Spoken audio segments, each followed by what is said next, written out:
Tunaendelea na kabla ya mapumziko hayo tumekutangazia pia kwamba leo tutazungumza na mkurugenzi mtendaji wa taasisi ya moyo ya Jakaya Kikwete JKCI, Dr. Peter Kisenge, ambaye tayari tunaye katika studio zetu kuangazia moja kati ya tukio kubwa ambalo anatarajia kulifanya, lakini pia hali na maendeleo ambayo tumekuwa tukiyashuhudia ndani ya taasisi ya moyo ya Jakaya Kikwete JKCI. Dr. karibu sana na habari za JKCI. JKCI tunaendelea vizuri kabisa. Ndio, tunafurahi kuungana na wewe kwenye matangazo yetu, na tumeona mmekuwa mkipiga hatua kwenye huduma ambazo mnazitoa hasa kwa upande wa teknolojia na mambo mengine. Hivi sasa taasisi imefikia katika viwango gani hasa katika namna ambavyo mnatoa huduma kwa Watanzania? Taasisi kwa kweli imefikia katika viwango vya juu kabisa, na uwekezaji ni mkubwa sana ambao serikali yetu imefanya pale kwenye taasisi ya moyo, kwani matibabu ya moyo pamoja na upasuaji wa moyo upo katika viwango vya juu sana. Kwa mfano tu sasa hivi tunaweza kubadilisha valves ya aorta bila kupasua kifua. Kwa hiyo ukiona taasisi ya hospitali inaweza kufanya hivyo, basi imefikia kwenye kiwango ambacho ni cha juu sana. Ni nchi chache sana Afrika zinazoweza kufanya kubadilisha valve bila kupasua kifua. Kwa Afrika Mashariki na Kati, taasisi ya moyo ndio ya kwanza kabisa kufanya hivyo. Lakini kwenye upande wa watoto tumeweza kufanya operation kubwa za watoto, operation inaitwa arterial switch, yani kubadilisha ile mishipa ambayo mtoto anazaliwa anakuwa ameikosa. Kwa hiyo sisi sasa hivi tunaweza kufanya. Hii ni operation kubwa kabisa na inafanywa na nchi ambazo zimeendelea sana kwenye masuala ya upasuaji wa moyo. Kwa hiyo kuna maendeleo ambayo ni makubwa sana kwenye taasisi ya Jakaya. Ndio.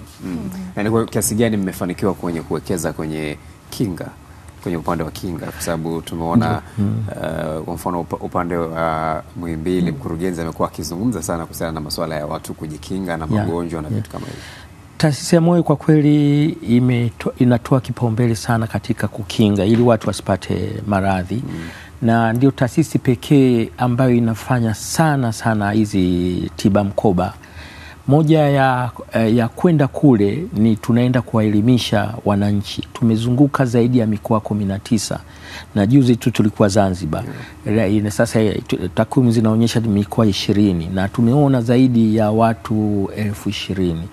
Na kila tunapokwenda kule, dhumuni kubwa tunalolifanya zaidi kule ni kuelimisha jamii. Lakini vile tumekuwa tunazunguka taasisi moja baada ya nyingine, hasa kwenye wafanyakazi kwa kuwapima afya zao na kuwapa elimu ya lishe, jinsi gani wajikinge na maradhi yasiyoambukiza. Tumekuwa tunafanya hivyo. Kwa hiyo kwa kweli taasisi ya moyo imejitokeza sana na kuisaidia Wizara ya Afya katika kuhakikisha kwamba watu hawapati magonjwa. Vipi kuhusiana na kuhimiza pia upimaji, kwa sababu pale ambapo upimaji unafanyika mapema ndio hata wakati mwingine huduma hizi zinaleta tija kwa kiasi kikubwa. Kweli upimaji ni kitu ambacho ni muhimu sana na sisi tunasisitiza sana, na nadhani na nyinyi mtakuwa mnaamini kabisa taasisi yetu imekuwa kila siku inatumia vyombo vya habari kila mahali. Hata wengine tunatumia wale wana michezo, wana muziki, kwa sababu watu wanawaona. Mliona hivi karibuni tuliwaita wana muziki na wana michezo, wasanii kufanya ile, na ile watu wakiona, watu wanajitokeza sana. Yani kumekuwa na ongezeko kubwa sana la watu wenyewe kutaka kuja kupima.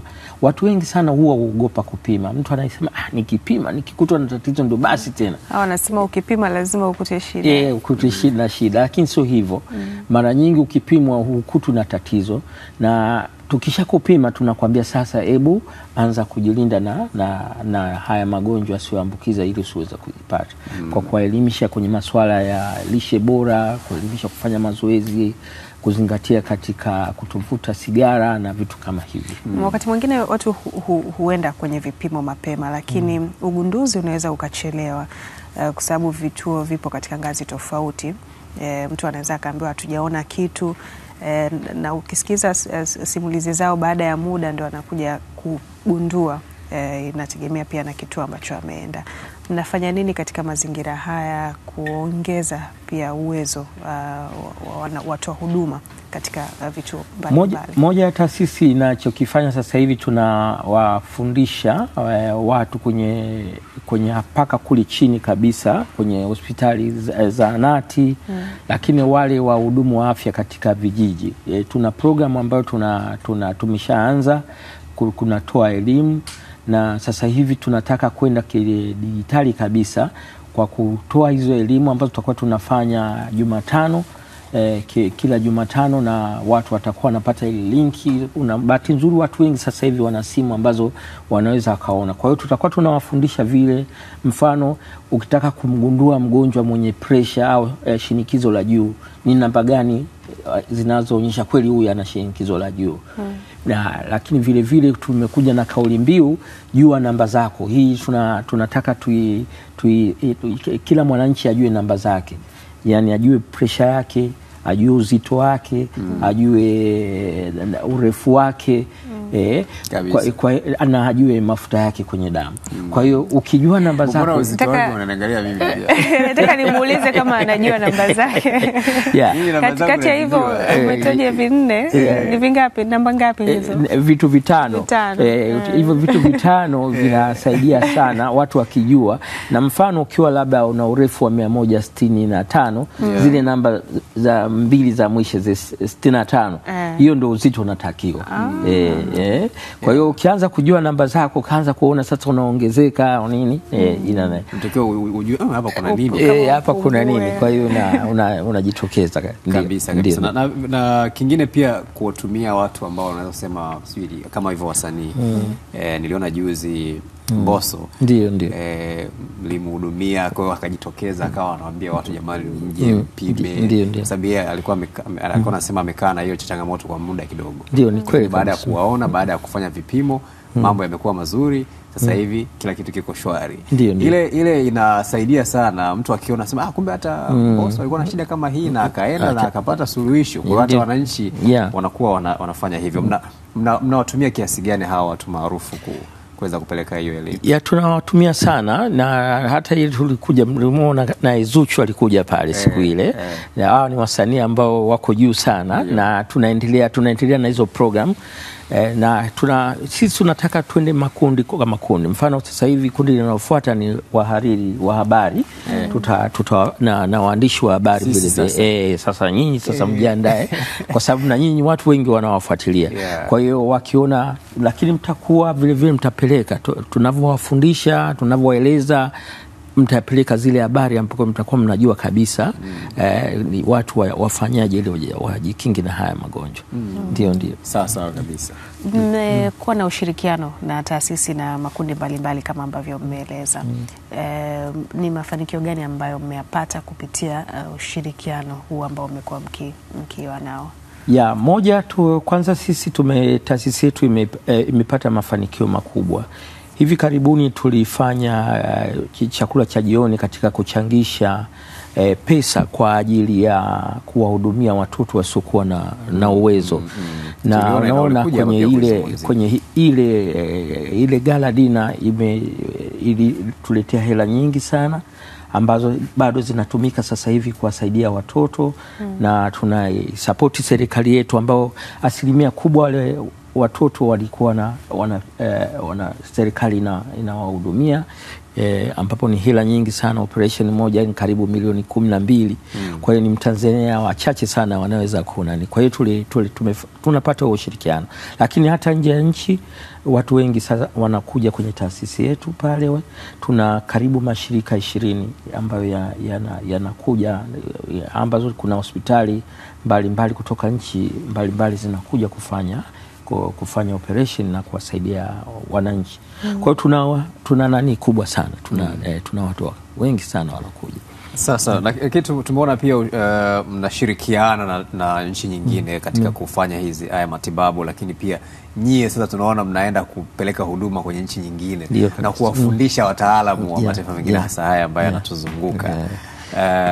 Kwa kiasi gani huduma zenu zinapokelewa hivi sasa nje ya Tanzania? Kwa kweli huduma zetu zimepokelewa sana na nchi nyingi sasa hivi wanakuja pale kwenye taasisi yetu.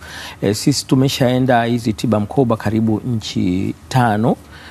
Tumeshazitembelea na madaktari wetu wameenda kufanya operation Zambia, tumeshaenda Kongo, tumeshaenda Rwanda, tumeshaenda Komoro. Tulikuwa Komoro tuliona watu wengi sana pale na tumewasaidia. Kwa hiyo watu wengi wanakuja. Hata hivi karibuni wenzetu wa Burkina Faso wamekuja pale kwenye taasisi ya moyo na wameomba washirikiane na sisi na wao waanzishe kitengo kama cha kwetu cha taasisi kama ya kwetu, na wanataka kuja kujifunza pale.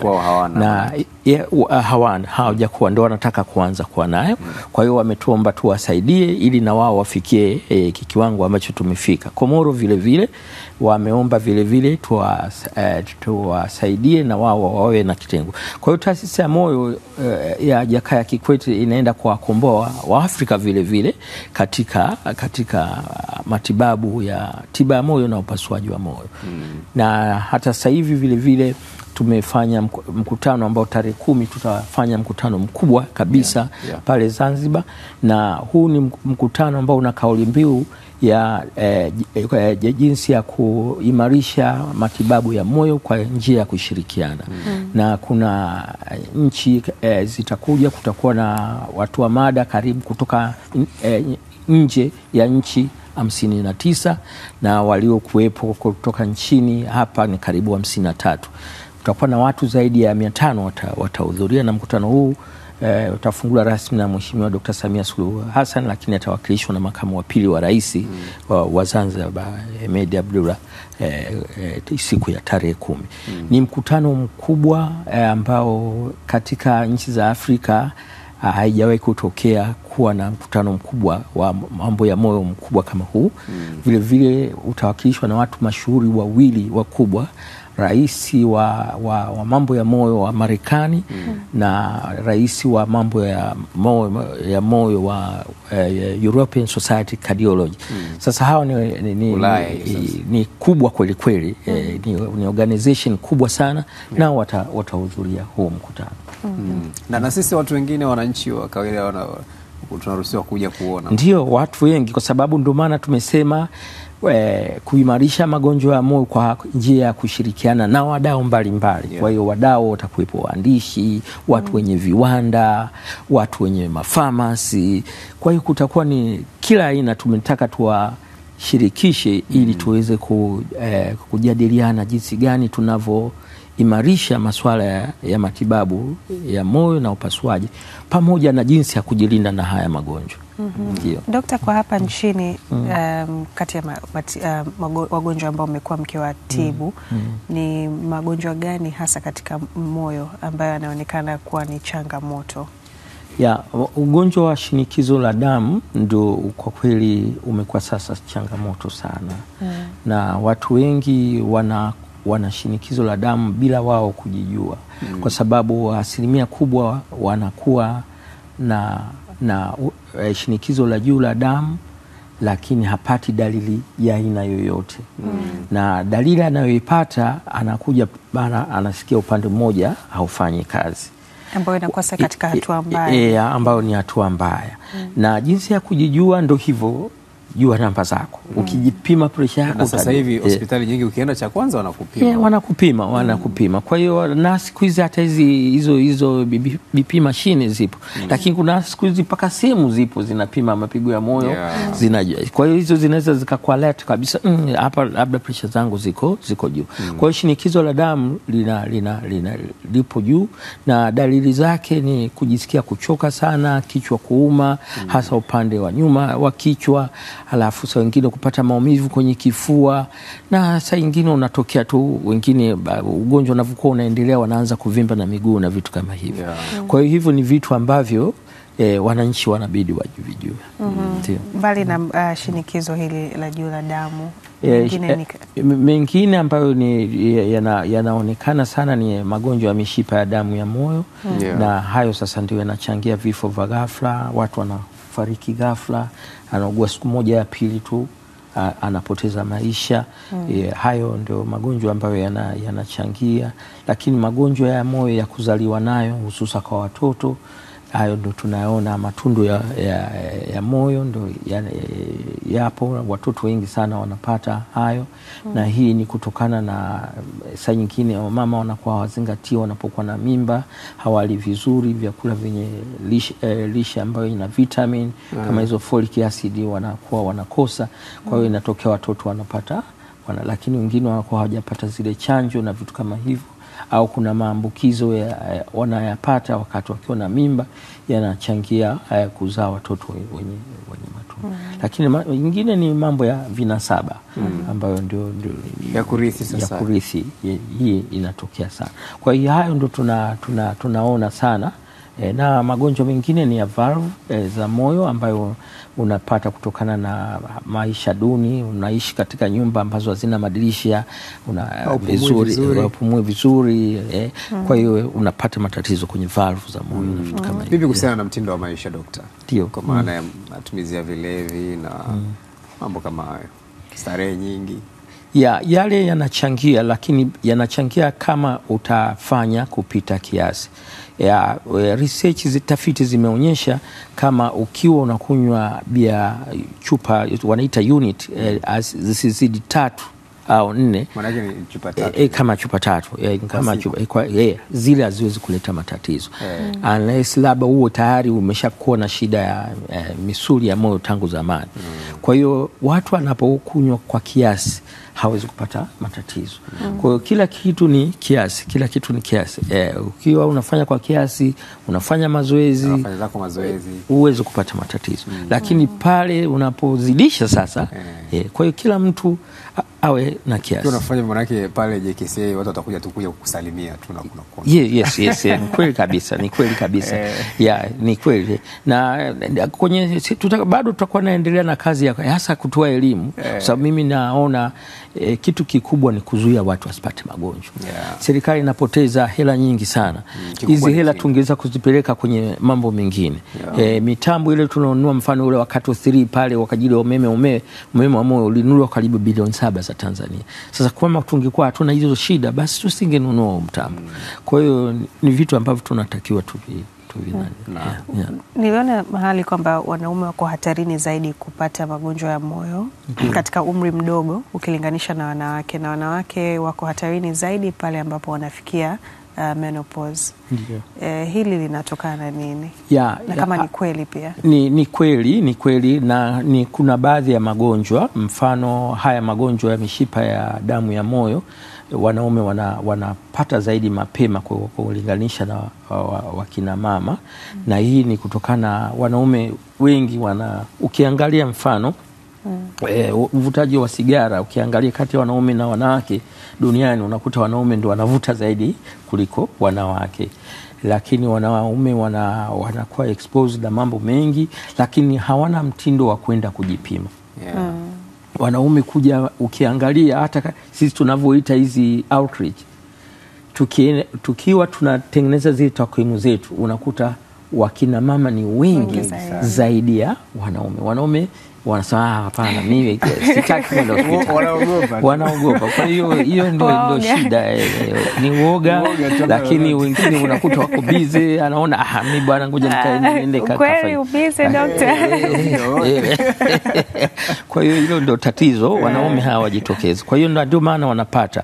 Wakina mama wanapata magonjwa baada ya menopause, ni kutokana na zile hormones zenyewe ambazo unazipata kabla unakuwa nazo wakati hujafunga zile siku.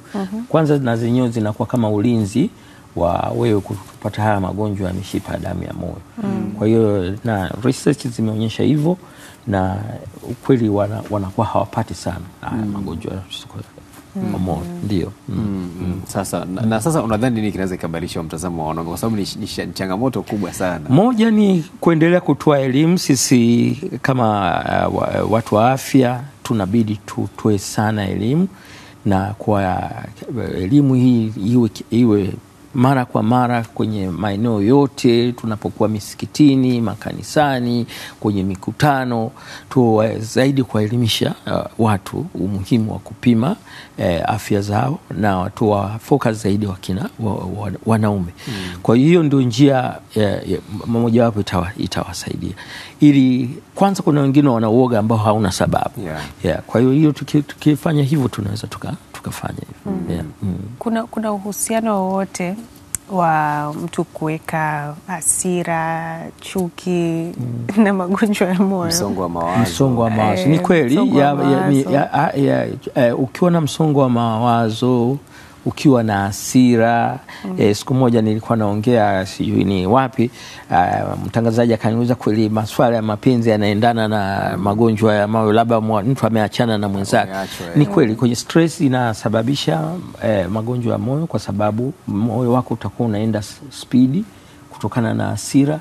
Unapokuwa na hasira kuna vitu unavyotoa vinavyosababisha moyo kwenda spidi, na unapokuwa na muda mrefu moyo unakwenda haraka, unaweza kusababisha shida kwenye misuli ya moyo.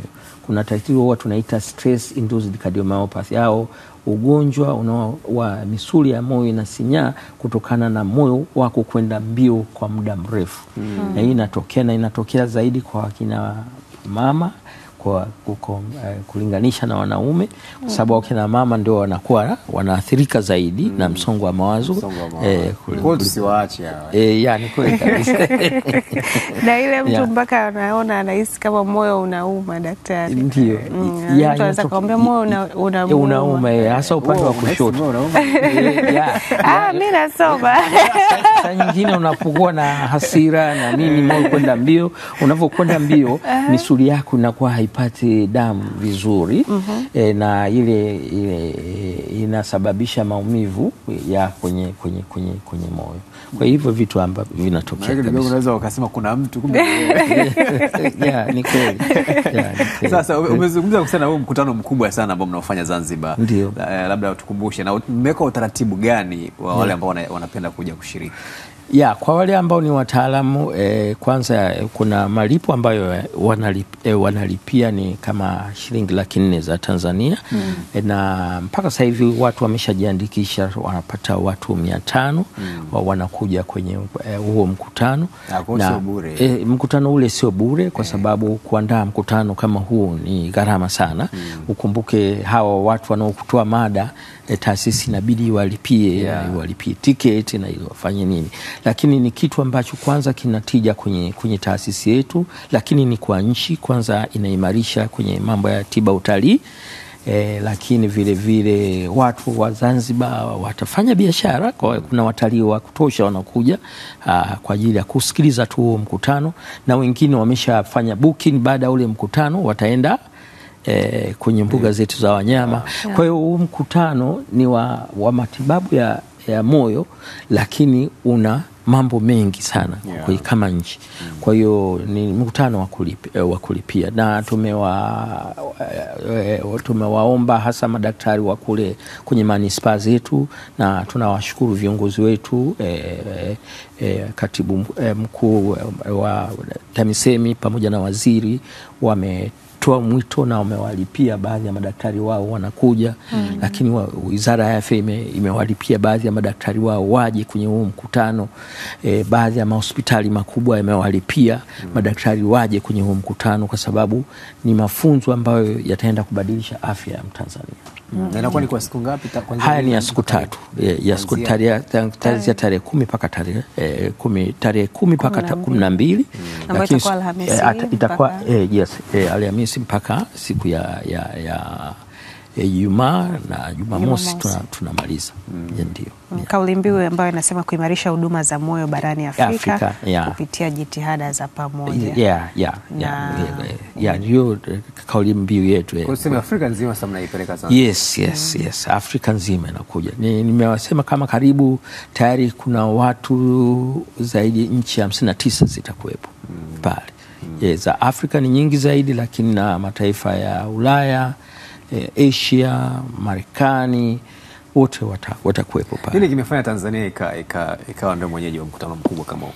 Kwa sababu moja ni uwekezaji mkubwa uliofanywa na serikali yetu chini ya Dr. Samia Suluhu Hassan ya kuimarisha taasisi yetu.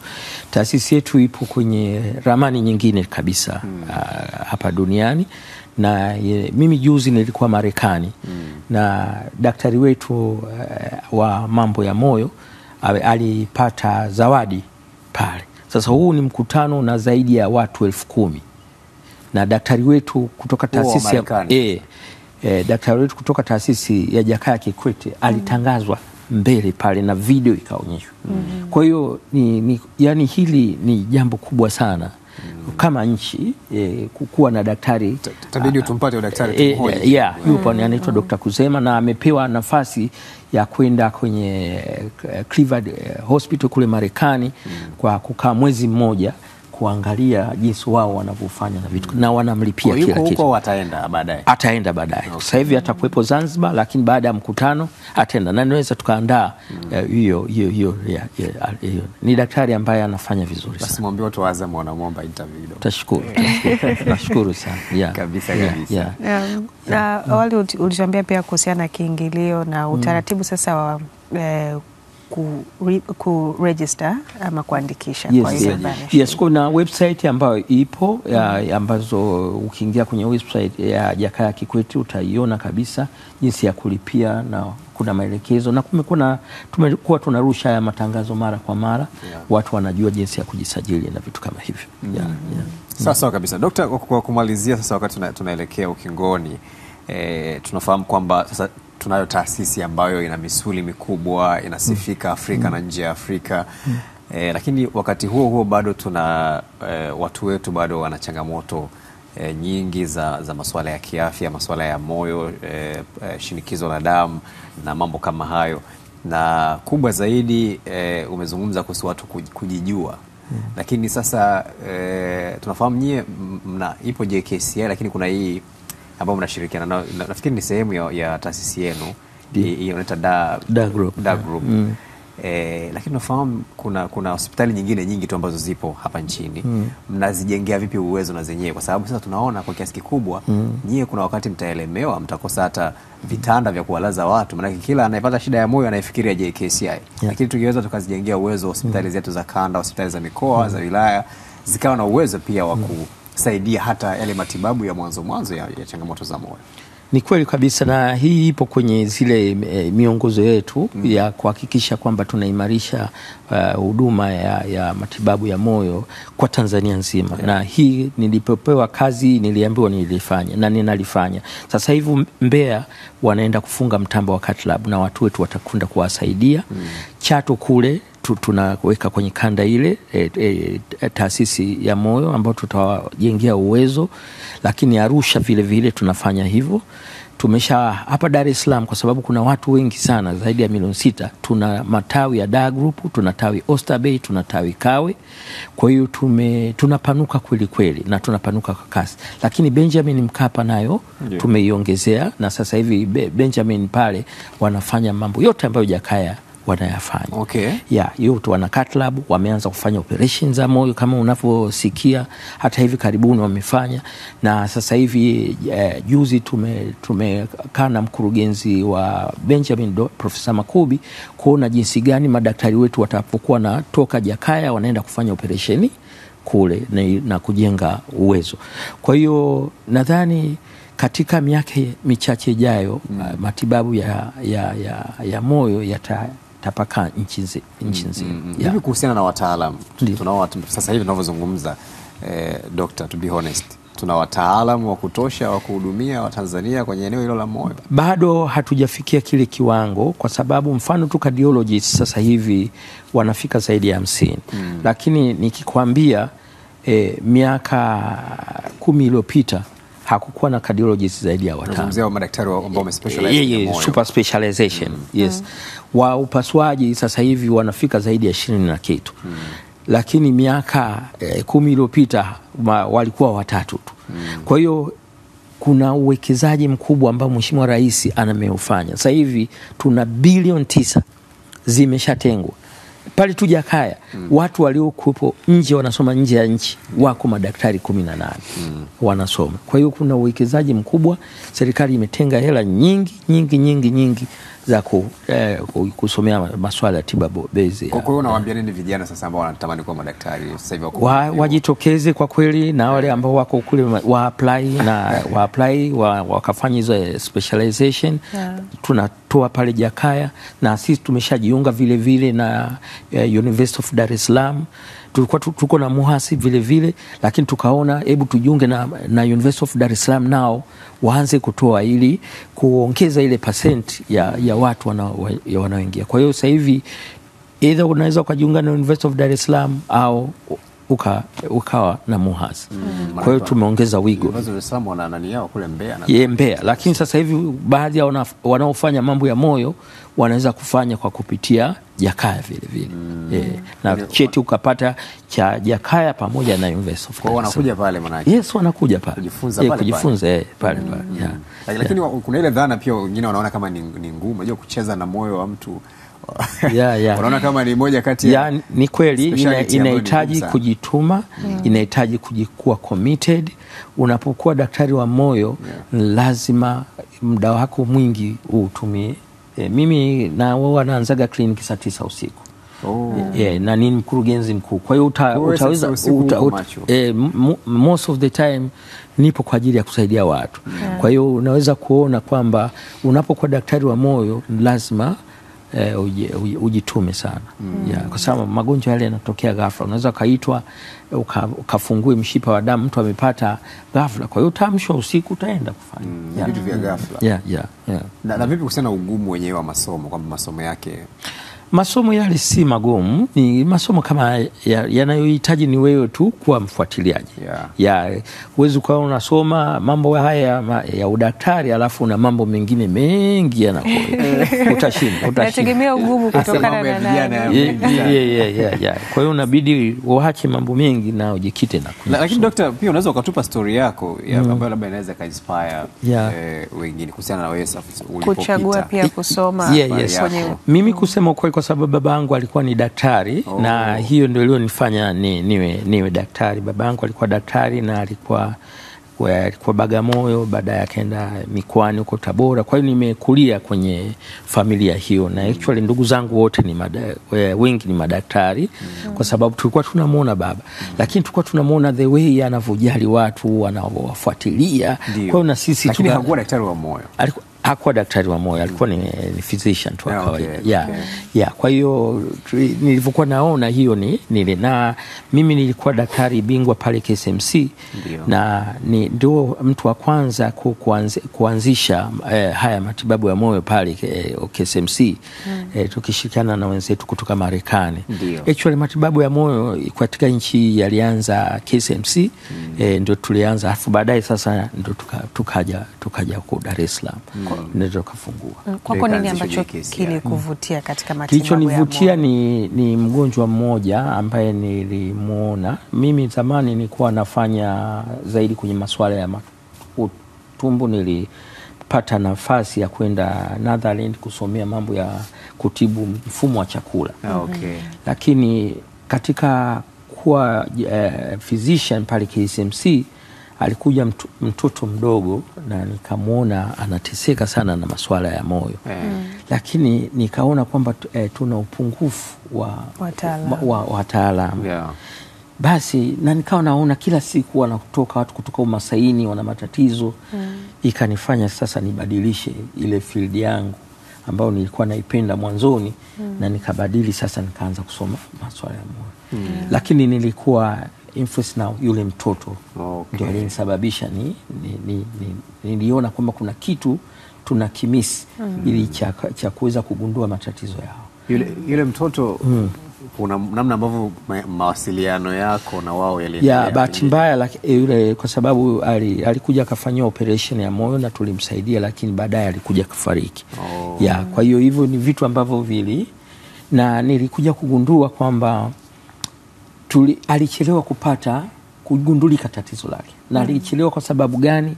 Hakukuwa na mtaalamu ambaye angeligundua mapema. Angeweza kuligundua mapema, yule mtoto angeishi. Kwa hiyo kutoka pale nikasema mimi naenda kusoma moyo.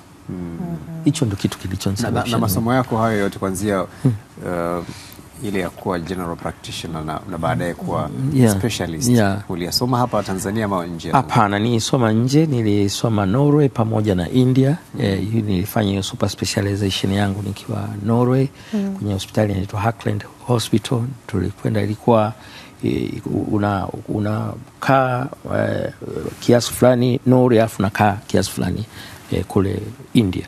Kwa hiyo baadaye tukaja na tukaendeleza hii sasa programu yetu hapa Tanzania kwa kuendelea kuwafundisha wengine, na nafurahi sasa hivi mimi nikiwa mkurugenzi mkuu, lakini wenzangu sasa wanafanya. Mimi sasa hivi kule Cath-Lab hata sasa hivi siingii sana. Kuna madaktari wanafanya kila kitu ambacho mimi nilikuwa nakifanya. Kwa hiyo na wakati unaanza tayari sasa umeshakuwa specialist, unaanza kufanya hiyo kutoa huduma. Mlikuwa madaktari wangapi kwa hapa Tanzania? Kwa Tanzania tuko watatu ambao tulikuwa tunafanya hizo interventions. Watatu. Lakini sasa hivi ilikuwa ni mwaka gani? Tulianza mwaka 2008. 2008. Na sasa hivi ulikuwa unasema mko? Sasa hivi tuko cardiologists, tuko 50.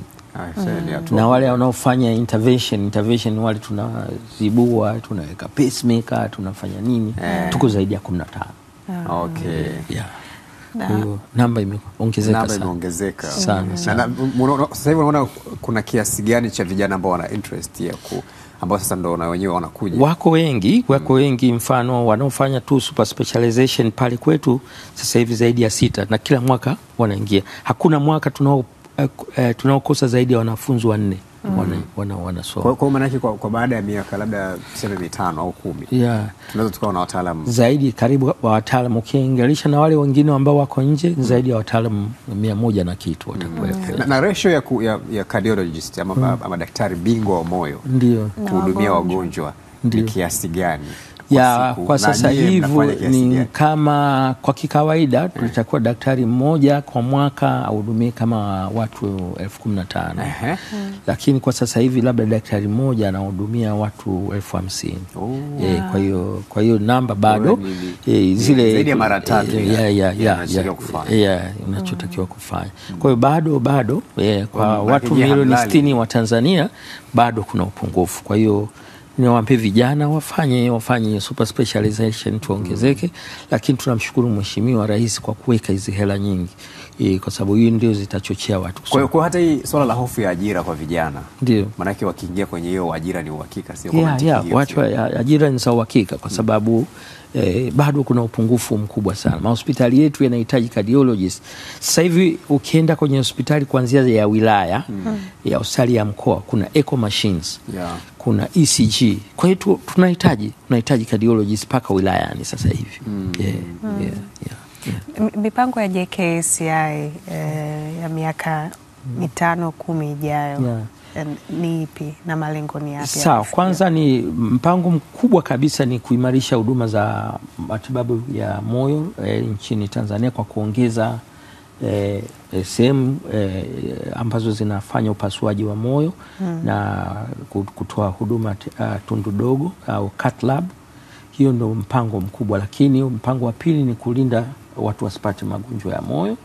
Na mpango wa tatu ni kuongeza ubobezi katika masuala ya moyo, na sisi tumeshajiwekea sasa mpango mkakati wa miaka 10 ijayo tuweze kufanya heart transplant au kubadilisha moyo, kwa sababu tumeshafanya vitu vyote. Kwa hiyo tunataka tuende sasa kwenye ubobezi mpaka tufikie stage ya kufanya Kwa sasa hiyo haifanyiki hapa nchini. Yes. Lakini wengine ni kuimarisha wanaita tiba mtandao au kufanya hiyo digital solution na kuwafikia wananchi wengi. Tunataka tutumie simu yako kukutibu moyo wako. Mwambie fanya hiki tunakutibu. Tunakuwa tunamaliza. Ukitaka kuingia consultation ya kumuona Dr. Kisenge unaingia kwenye website, una sign in na kuona tunabadilishana na tutakupa gadget hizo, pima pressure yako, unajipima mwenyewe, tunakwambia una nini, tumia kitu gani, tunakuandikia prescription. Kwa hiyo ni inaitwa cloud scripts ambayo tunataka tuanze kuitoa. Huduma ya juu kabisa, yani ya viwango vya juu kabisa ya moyo ndio hiyo transplant, sio? Yes, transplant. Ambayo bado hatujafikia. Na inahitaji nini hasa? Kwanza inahitaji uwekezaji kwenye madaktari kusoma, lakini kuna machines zitakazohitajika, lakini kufuata sheria nayo. Kuna sheria ambayo lazima ipitishwe na bunge na ambayo saizi ndio maandiko yanaenda ya uvunaji wa hiyo, kwa sababu tutakuwa mfano mtu amepata ajali labda ameshapata brain death. Sasa yule moyo unafanya kazi. Yule anakuwa yeye mwenyewe ameandika. Hata wewe unaweza kuwa unasema bwana, mimi ningepata ajali moyo wangu utolewe. Kwa hiyo ni sheria, watu kwanza inabidi waelimishwe na vitu kama hivyo katika sheria ya uvunaji wa moyo. Kwa hiyo ni process, sio kitu ambacho unaweza ukasema unaanza leo. Ni process mpaka bunge lipitishe na vitu kama hivyo. Kwa hiyo tunaanza kutengeneza hiyo roadmap kwa ajili ya kwanza kufanya hiyo. Kabisa. Sasa hiyo kwa mfano kuwekewa moyo, tunaweza kawa na wasiwasi akasema bwana, kama mtu alikuwa yuko namna fulani hivi kihisia na mimi nitakuwa kama yule. Hapana, kutakuwa na uhusiano wote. Huwa haipo hivyo. Sababu ni tofauti kabisa. Na moyo unaweza ukakaa nje ya mwili wa mtu. Ndio. Kwa mazingira gani na kwa muda gani? Kuna jinsi ya kuhifadhi, kuna inawekwa kwenye majokofu maalum yanayohifadhiwa. Inapovunwa unavunwa muda mfupi. Wenzetu mfano kule India kunakuwa na helikopta kabisa ya kishavuna na kuisafisha haraka na kuipeleka kwenye mazingira ambayo inaenda kuhifadhiwa. Nje unaweza ukakaa kama kwa muda gani? Ni muda hautaki kuzidi saa moja. Ndio maana nasema ni uwekezaji ambao mpaka tutabidi tuwe hata na helikopta kwa ajili ya kwenda kuchukua na kuvuna huo moyo. Kwa hiyo ni uwekezaji kidogo mkubwa na ndio maana tumeipa muda mrefu kidogo. Kwa hiyo ukiachana na hiyo ya kuchukua kwa mtu ambaye labda ndio hivyo, kwa sababu mtu ameridhia na kwa mujibu wa taratibu kuendelea kuishi, kuna njia gani nyingine ambayo tunaweza kufanya transplant, yani ya kupata huo moyo wa kumwekea mtu? Hakuna njia nyingine, labda sasa hivi ndio research zinaendelea. Kama ulisikia kulikuwa walichukua moyo wa nguruwe na nini, unakumbuka ile? Kwa hiyo bado kuna research zinaendelea lakini sasa hivi vile vile kuna device zinazotengenezwa ambazo zitakuwa zinafanya kazi kama moyo lakini bado hazijaweza kugundulika, zipo kwenye majaribio. Kwa hiyo tunategemea labda huko baadaye tunaweza lakini sasa hivi vile vile kuna jinsi ya kuweka hizo device ili mtu aweze kuishi kwa muda fulani kabla hajapata hiyo transplant. Hiyo ipo na ndio wanafanya na hiyo hata sisi tunaweza tukaja kuanza kufanya kwa sababu ni gharama kidogo, lakini inawezekana. Ambayo inakuaje? Ni device ambayo ina assist ule moyo uliochoka. Unawekewa kufanya kazi kwa muda fulani ili ukiwa unasubiri unasubiri kufanywa transplant ili uweze kuishi. Safi sana. Manake hizo ni hatua ambazo ni kubwa kabisa kwenye haya masuala ya matibabu ya moyo ambayo pengine huko mbele tunaweza tukafikia kabisa. Lakini sasa hivi tunaona teknolojia zinaruhusu mnafanya operations bila kumpasua mtu. Yes, kabisa. Ndio tunafanya. Sasa hivi zipo za aina ngapi za namna hiyo ambazo mnazifanya bila ziko nyingi sana. Ziko na sisi tunaweka valve, tunaziba matundu ya eko ya aina mengi sana.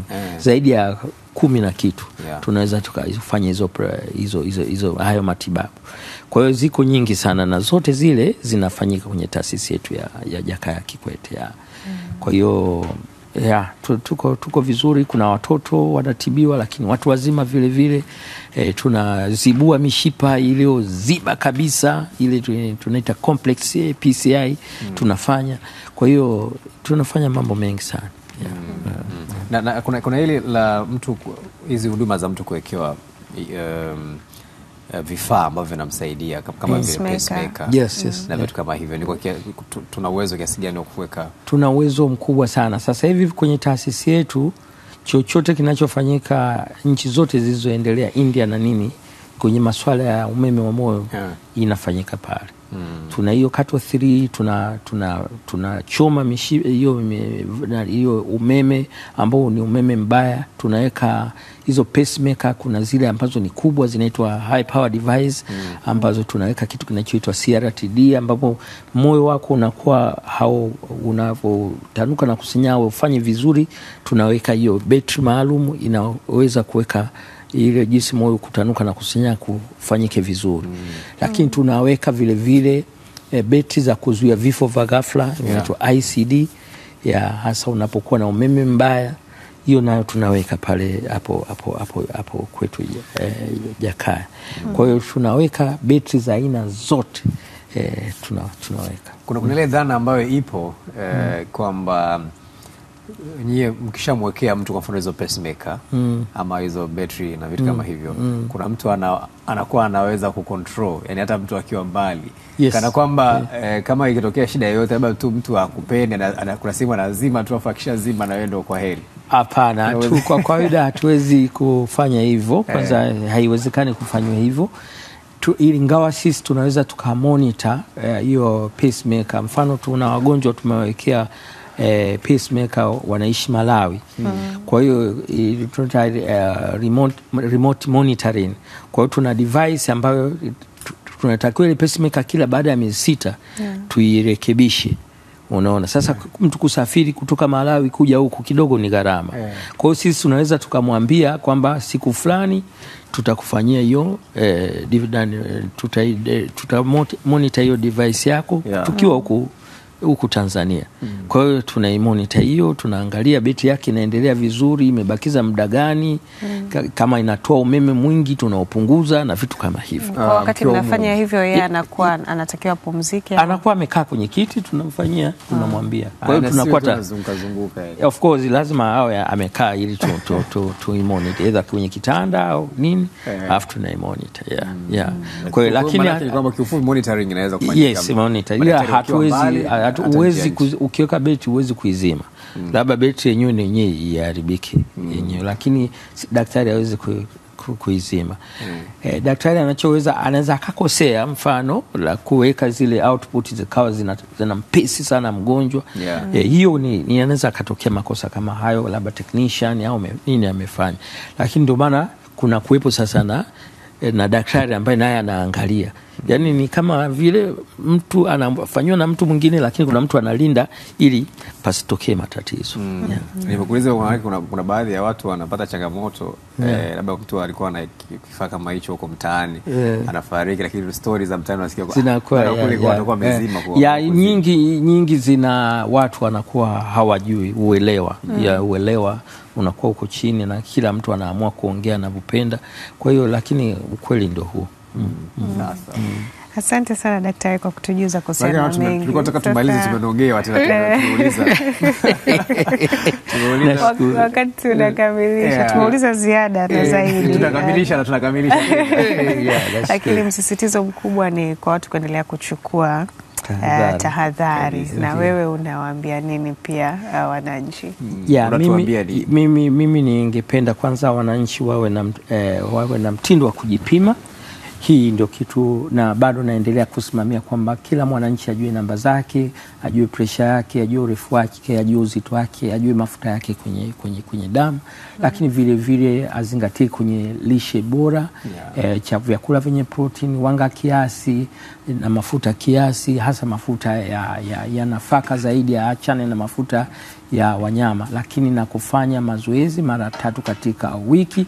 Na mazoezi si kukimbia, si kwenda kwenye gym, mazoezi hata ya kutembea umbali unaozidi nusu saa. Ukifanya hivyo utajiokoa na magonjwa yasiyoambukiza, lakini utaweza kuishi maisha marefu sana. Yani mazoezi sio lazima unyanyue vyuma. Sio lazima.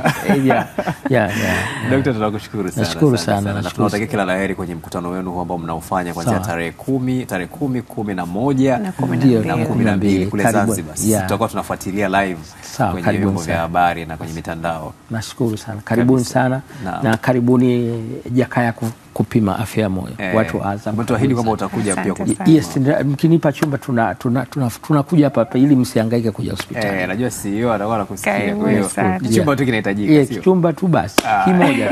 Asante sana. Shukrani sana. Asante sana.